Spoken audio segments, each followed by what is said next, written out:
1 கொரிந்தியர் 3ஆம் அதிகாரம் 21, 22 வசனங்கள்.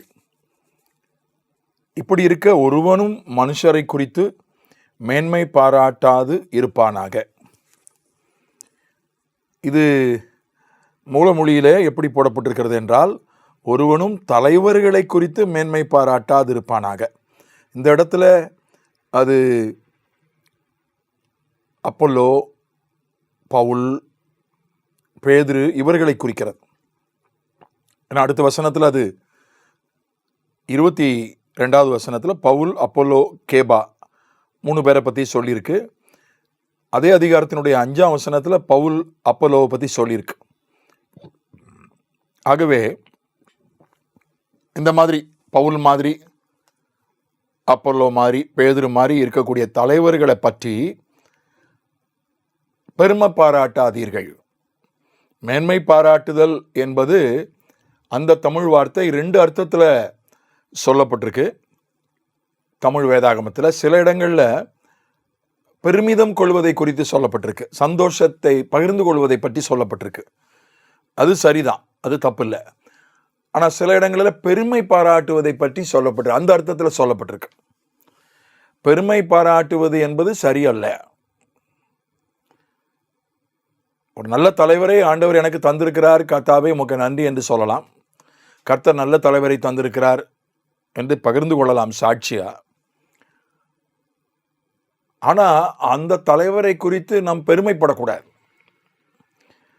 நம்ம ஊரில், நம்ம தமிழ்நாட்டில், தமிழில், இங்கிலீஷ்லேயும் உண்டு, ஐ ஆம் ப்ரவுட் ஆஃப் யூ, உன்னை பற்றி நான் பெருமைப்படுறேன். வழக்கில், பேச்சு வழக்கில் சொல்கிறோம். ஆனால் அது பேச்சில் அப்படி சொல்கிறது ஒருவேளை அது தப்பாக இல்லாமல் போகலாம். ஆனால் உண்மையிலே நம்ம பெருமைப்பட்டோம்னா, இங்கே தமிழ் மொழிபெயர்ப்பில் மனுஷரை குறித்து மேன்மை பாராட்டாது இருப்பானாக அப்படின்னு பொதுவாக சொல்லியிருக்கு.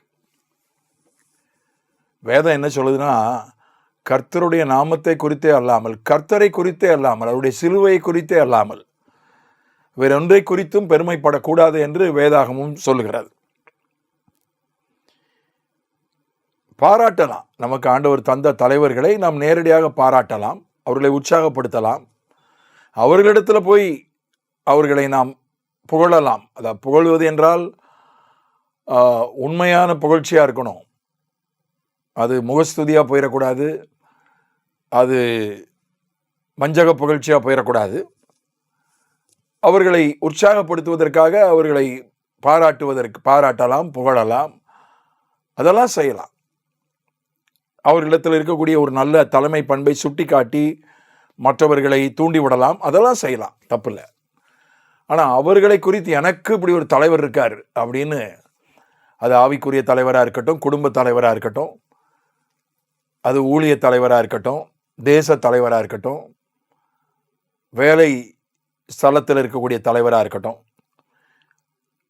அப்படி நமக்கு இருக்கிற தலைவர்களை குறித்து நாம் பெருமை பாராட்டுவது அது கூடாது என்று வேதம் நமக்கு சொல்லுகிறது. அப்படி பெருமை பாராட்டுவதால் என்ன நடக்குது? நமக்கு நன்றாக தெரிந்த சம்பவம் தான். 1 சாமுவேல் 18:8. அங்கே என்ன பாடுறாங்கன்னா, இஸ்ரவேல் பெண்களெல்லாம் ஆடி பாடுறாங்க. அந்த ஸ்திரீகள் ஆடி பாடுகையில், சவுல் கொன்றது 1000, தாவீது கொன்றது 10,000 என்று முறையாக பாடினார்கள். 8. அந்த வார்த்தை சவுலுக்கு விசனமாய் இருந்தது. அவன் மிகுந்த எரிச்சல் அடைந்து, தாவீதுக்கு 10,000, எனக்கோ 1000 கொடுத்தார்கள், இன்னும் ராஜாங்கம் மாத்திரம் அவனுக்கு குறைவாய் இருக்கிறது என்று சொல்லி, அந்நாள் முதற்கொண்டு சவுல் தாவீதை மகாரமாய் பார்த்தான். மறுநாளிலே தேவனால் விடப்பட்ட பொல்லாத ஆவி சவுலின் மேல் இறங்கிற்று. அவன் வீட்டிற்குள்ளே தீர்க்க தரிசனம் சொல்லி கொண்டிருந்தான். அப்பொழுது தாவீது தினந்தோறும் செய்கிறபடி தன் கையினால் சுரமண்டலத்தை வாசித்து கொண்டிருந்தான். சவுலின் கையில் ஈட்டி இருந்தது. அப்பொழுது சவுல் தாவீதை சுவரோடு சேர்த்து உருவ குத்தி போடுவேன் என்று ஈட்டியை அவன் மேல் எறிந்தான். ஆனாலும் தாவீது விலகி 2 தரம் அவனுக்கு தப்பினான். 11 வரையும் வாசித்தேன். இங்கே ஏற்கனவே அம்மோன் புத்திரரிடமிருந்து நாட்டை காப்பாற்றின சவுல் அரசனாக இருக்கிறான்.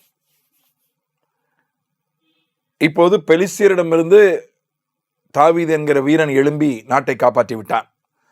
2 பேரையும் குறித்து பெருமைப்படுகிறார்கள். நாட்டினுடைய பெண்கள் பெருமைப்பட்டு ஆடி பாடுகிறார்கள். அவங்க அப்படி பெருமைப்பட்டு ஆடி பாடும்போது தாவீது கொன்றது 10,000, சவுல் கொன்றது 1000. சில வேத வல்லுநர்கள் அதற்கு என்ன விளக்கம் சொல்கிறார்கள் என்றால், சவுல் தனியாக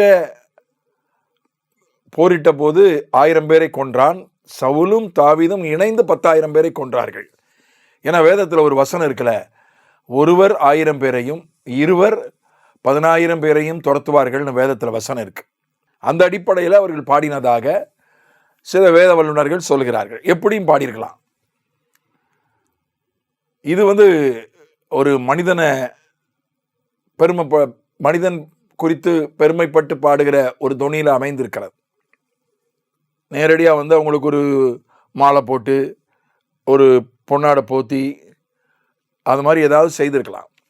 ஆனால் ஆண்டவர் அங்கே மகிமைப்படுத்தலை. பார்த்தீங்களா? கர்த்தருக்கு சோத்திரம்.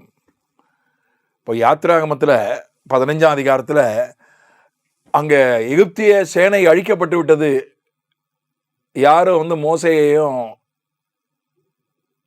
அல்லது ஆரோனையோ மிரியாமையோ யாரும் பாடலை. மோசையை குறித்து யாரும் பாடலை. கர்த்தரை தான் பாடினாங்க. யாத்திராகமம் 15 சிவந்த சமுத்திரத்தை கடந்து வந்த உடனே சிவந்த சமுத்திரத்துக்குள்ள சிக்கி எகிப்திய சேனை அழிந்து விட்டது. அவங்க கர்த்தரை தான் பாடினாங்களே ஒழிய மனிதனை பாடலை. ஆனால் இங்கே 2 மனிதர்களை பாடுகிறார்கள். அதனுடைய விளைவு பாருங்க.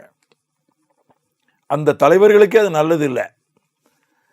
அதை தப்பாக புரிஞ்சுக்கிட்டு சவுல் தப்பாக புரிஞ்சுக்கிட்டு எனக்கு 1000 அவனுக்கு 10,000 அப்படின்னு ஒப்பிட்டு பார்த்து எரிச்சல் தாவீது மேலே பொறாமை அதனால் சவுலுக்குள்ள இருக்கிற பரிசுத்த ஆவியானவர் அவனை விட்டு விலகி போய் அவனுக்குள்ள அசுத்த ஆவி இது சவுல் வீழ்ச்சி அடைந்து பின்வாங்கி போனதற்கு காரணங்களில் ஒன்றாக மாறிவிட்டது. தாவீதுக்கு என்ன ஆச்சு? தாவீதுக்கு உயிருக்கு இப்போ பாதுகாப்பு இல்லாமல் போயிட்டு சவுல் 2 தடவை ஈட்டியால் அவனை எரிந்து கொள்ள முயற்சித்தான். அதுக்கப்புறம் தொடர்ந்து அவனை ஆண்டு கணக்கில் அவனை கொல்லுவதற்கு துரத்தினான். அதற்கு காரணமாய் அமைந்தது இந்த பாடல் தான். இந்த புகழ்ந்து மனிதனை பெருமைப்படுத்தி பாடுகிற பாடல். அதனால தான் நாம் பாராட்டலாம். புகழ்வது கூட அளவோடு புகழ வேண்டும். அளவோடு புகழ வேண்டும். மிகைப்படுத்தி விடக்கூடாது. அவர்களை உற்சாகப்படுத்தலாம், அதெல்லாம் செய்யலாம். ஆனால் தலைவர்களை குறித்து பெருமை பாராட்டாதிருப்போமாக. தலையாகிய கிறிஸ்துவை குறித்தே பெருமை பாராட்டுவோமாக. ஆமென்.